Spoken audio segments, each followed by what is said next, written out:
IPL ಶುರುವಾಗಿದೆ, ಅಬ್ಬರದ ಮನೋರಂಜನೆ ನಡೆದಿದೆ. ಈ ನಡುವೆ social ಮೀಡಿಯಾಗಳಲ್ಲಿ prediction, ball to ball betting ದಂಧೆಗೆ social media ಸ್ಟಾರ್ಗಳು ಪ್ರೇರಣೆ ಕೊಟ್ಟಿದ್ರು. ಅಂಥವರನ್ನ ಠಾಣೆಗೆ ಕರೆಸಿದ ಸಿಸಿಬಿ ಫುಲ್ ಗ್ರಿಲ್ ಮಾಡಿದೆ. IPL betting promote ಮಾಡ್ತಿದ್ದವರಿಗೆ warning. Social media ಸ್ಟಾರ್ಗಳಿಗೆ CCB grill. Reels queen Sonu Gowda ಸದಾ ಒಂದಿಲ್ಲೊಂದು ವಿವಾದದಿಂದ ಸುದ್ದಿ ಆಗ್ತಾನೆ ಇರ್ತಾಳೆ. ಈ ಬಾರಿ ಬೆಟ್ಟಿಂಗ್ ಆಪ್ಗಳನ್ನ ಪ್ರಮೋಟ್ ಮಾಡಿದ್ದಕ್ಕೆ ಸೋನುಗೌಡ ಸೇರಿದಂತೆ 40ಕ್ಕೂ ಹೆಚ್ಚು ರೀಲ್ ಸ್ಟಾರ್ಗಳಿಗೆ ಸಿಸಿಬಿ ಪೊಲೀಸರು ಚುರುಕು ಮುಟ್ಟಿಸಿದ್ದಾರೆ. ಇತ್ತೀಚೆಗಷ್ಟೇ ತೆಲಂಗಾಣ ಸರ್ಕಾರ ಬೆಟ್ಟಿಂಗ್ ಆಪ್ಗಳನ್ನ ಪ್ರಮೋಟ್ ಮಾಡ್ತಿದ್ದ ತೆಲುಗು ಸಿನಿಮಾ ತಾರೆಯರಿಗೆ ಬಿಸಿ ಮುಟ್ಟಿಸಿತ್ತು.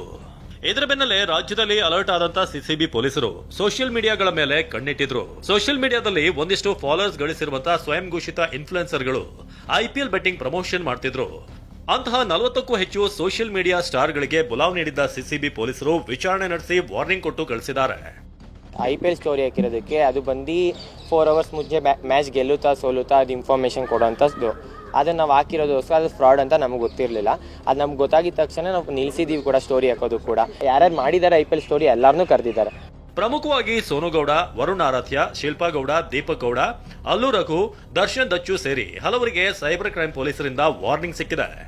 ಯಾವ ಟೀಮ್ ಟಾಸ್ ಗೆಲ್ಲುತ್ತೆ, ಯಾವ ಟೀಮ್ ಸೋಲುತ್ತೆ, ಯಾವ ಟೀಮ್ ಮ್ಯಾಚ್ ಗೆಲ್ಲುತ್ತೆ, ಎಷ್ಟು ರನ್ ಹೊಡಿತಾರೆ ಅನ್ನೋದನ್ನ ತಮ್ಮ ಅಕೌಂಟ್ನಲ್ಲಿ ಪುಂಖಾನುಪುಂಖವಾಗಿ ಪುಂಕ್ತಿದ್ದವರು ಅಪರಿಚಿತ ಬೆಟ್ಟಿಂಗ್ ಬುಕ್ಕಿಗಳಿಂದ ಹಣ ಪಡೆದುಕೊಳ್ತಿದ್ರು.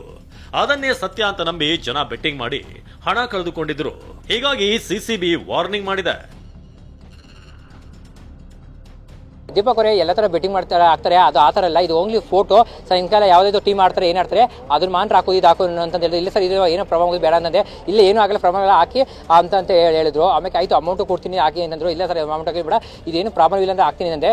ಇಲ್ಲ ಏನಿಲ್ಲ ಅಂತ ಹಾಕಿ ಅಂತಂದ್ರು. ಆಮೇಲೆ ಆಯಿತು ಹೋಗಿ ಸ್ಕ್ಯಾನರ್ ಕಳಿಸಿದ್ರು. ಆಮೇಲೆ ಅದು ಹಾಕಿ 3 రోజులు ಚೆನ್ನಾಗಿ ನ್ಯೂಸ್ ಹೋಯ್ತು ಹೊಡ್ತು. ಆಮೇಲೆ ಅಮೌಂಟ್ ಹಾಕ್ತೀನಿ ಅಂತ ಕಾಗೇರಿಸಿದ್ರು, ಹಾಕ್ಲಿಲ್ಲ ನನಗೆ. ಏನಾದರೂ ಇಂತಹ ಬೆಟ್ಟಿಂಗ್ ದಂಧೆಗೆ ಬ್ರೇಕ್ ಬೀಳುತ್ತಾ ಕಾದು ನೋಡಬೇಕು. ಪ್ರಜ್ವಲ್, TV9 ಬೆಂಗಳೂರು.